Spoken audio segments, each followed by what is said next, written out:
जी, बहुत शुक्रिया जवाद साहब आपका कि आपने आज मुझे ये मौका दिया कि आज मैं अपना पॉइंट ऑफ व्यू दे सकूं आपके मीडिया के थ्रू पाकिस्तान की आवाम के सामने। मैं ये समझती हूँ कि पाकिस्तान तहरीक-ए-इंसाफ की हुकूमत या इमरान खान साहब ने जो पाकिस्तान की आवाम के साथ वादे किए थे, इन्होंने खुद इन वादों और दावों की धज्जियाँ उड़ा कर रख दी हैं। अगर आप देखें इनकी 3 साला परफॉर्मेंस पर नज़र डालें, तो ये तो कहते थे कि हम पाकिस्तान की आवाम को रिलीफ देंगे। मुझे नहीं समझ आती कि पाकिस्तान की आवाम को उन्होंने आज तक इन 3 सालों में दिया क्या? महंगाई है तो वो पहले से बढ़ चुकी है, करप्शन है तो वो पहले से बढ़ चुकी है, नाइंसाफ़ी पहले से बढ़ चुकी है। आए दिन मासूम बच्चों और औरतों के साथ जो ज़्यादतियाँ हो रही हैं, पाकिस्तान में आज तक किसी को भी अभी इन 3 सालों में इंसाफ नहीं मिल रहा। साबुन से लेकर तेल तक हर चीज़ के ऊपर टैक्सेस बढ़ा दिए गए हैं। चीनी देख लें, आटा देख लें, हर चीज़ के ऊपर टैक्सेस बढ़ा दिए गए हैं। और इस कदर टैक्सेस बढ़ा दिए गए हैं कि गरीब की पहुंच से हर चीज़ दूर चली गई हुई है। इन्होंने तो मुल्क को बर्बाद कर कर रख दी है। कल को पाकिस्तान की आवाम जैसे भी थी अपना निज़ाम चला रही थी, मगर आज पाकिस्तान की आवाम दो वक्त की रोटी को तरस रही है। जो कोई गरीब बंदा दिहाड़ी वाला अपने घर से बाहर निकलता है तो वो ये सोच कर निकलता है कि पता नहीं आज मैं अपने बच्चों के लिए कुछ कमा कर ला सकूंगा भी या नहीं। ये कौन सी तब्दीली इमरान खान साहब लाना चाहते थे?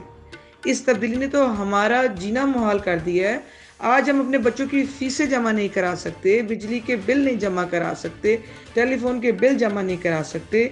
इन्होंने तो हर चीज़ के ऊपर टैक्सेस बढ़ा दिए हैं। इमरान खान साहब तो कहते थे कि हम महंगाई 3 महीनों में ख़त्म कर देंगे, मगर 3 साल होने को आ गए हैं। इनकी गवर्नमेंट में तो बढ़ती हुई महंगाई ने रिकॉर्ड कायम कर दिए हैं।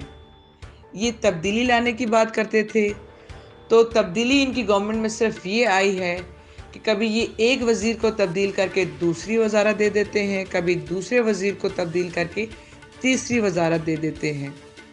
तब्दीली इस चीज़ का नाम नहीं है। खुदारा पाकिस्तान की आवाम के ऊपर रहम किया जाए। पाकिस्तान की आवाम अब मज़ीद महंगाई बर्दाश्त नहीं कर सकती।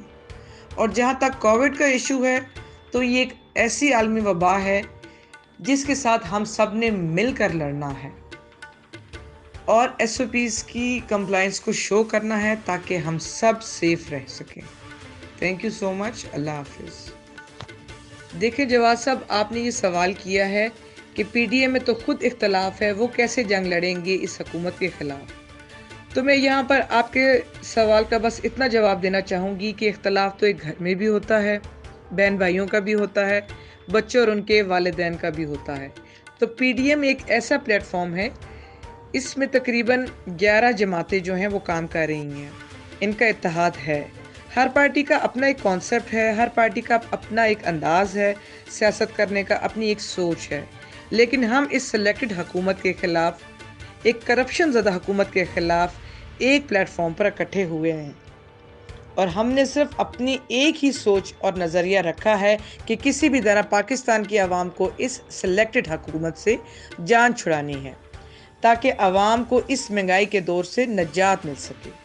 तो मैं ये समझती हूँ कि आज कहीं ना कहीं पार्टीज एक दूसरे पर तनकीद कर रही हैं, लेकिन थोड़ा अब ये भी तो देखें कि अगर नून लीग ये चाहती है कि पाकिस्तान पीपल्स पार्टी इस्तीफे दें और लॉन्ग मार्च करें, और तो मुझे आप ये बताएं कि अगर हम इस्तीफे दे भी दें, असम्बलियाँ भी तोड़ दें, पार्लियामेंट से बाहर भी निकल आएँ, लॉन्ग मार्च भी कर लें, और ये सब कुछ करने के बावजूद भी अगर हम इस हुकूमत को ना गिरा सके तो फिर क्या होगा। मैं ये समझती हूँ कि आसिफ अली जरदारी साहब और चेयरमैन बिलावल भुट्टो जरदारी साहब का जो ये फैसला है कि हमें इस्तीफे नहीं देने चाहिए और हमें पार्लियामेंट के अंदर रह कर पार्लियामेंट की बालादस्ती के लिए जदोजहद करनी चाहिए, जमहूरियत के लिए जदोजहद करनी चाहिए, और इसके आने वाले इलेक्शन को शफाफ बनाने के लिए जो इक़दामात हैं उनको उठाने चाहिए। तो मेरे ख्याल से इनका ये फ़ैसला बिल्कुल दुरुस्त है, क्योंकि पाकिस्तान पीपल्स पार्टी ने हमेशा असूलों की सियासत की है। हमने असूलों के ख़िलाफ़ कभी समझौता नहीं किया। पाकिस्तान पीपल्स पार्टी ने हमेशा कानून और आइनी तरीके से सियासत और जमहूरियत की है। मैं ये समझती हूँ कि हमारी सीनियर लीडरशिप का ये फ़ैसला बिल्कुल दुरुस्त है कि हमें पार्टी में रह कर काम करना चाहिए, جن بھی قوانین میں تبدیلی ہونی چاہیے، ہمیں بھرپور انداز سے ان قوانین کی تبدیلی کو ممکن بنانا چاہیے۔